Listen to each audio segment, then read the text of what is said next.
નમસ્કાર મિત્રો, ગુજરાતમાં આગામી 3 કલાકમાં ગાજવીજ સાથે વરસાદ ભૂક્કા બોલાવશે। આ જિલ્લાઓમાં ભારે વરસાદની આગાહી। જી મિત્રો, અત્યારે હવામાનને લઈને એક મોટી અપડેટ સામે આવી છે।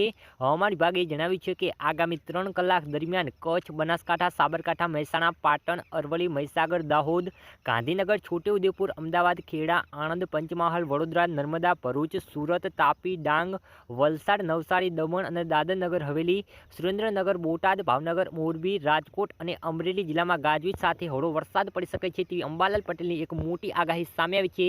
આ વિસ્તારના વાતાવરણમાં અચાનક પલટો આવી શકે છે અને વીજળીના કડાકા ભડાકા સાથે વરસાદી ઝાપટા પડી શકે છે। જ્યાં મિત્રો આ ઉપરાંત સૌરાષ્ટ્રના દરિયાકાંઠાના કેટલાક વિસ્તારમાં ભારે વરસાદની શક્યતા વ્યક્ત કરવામાં આવી છે, જેમાં દેવભૂમિ દ્વારકા, જામનગર, પોરબંદર, જૂનાગઢ, ગીર સોમનાથ અને દીવમાં ભારે વરસાદ પડી શકે તેવી આગાહી છે।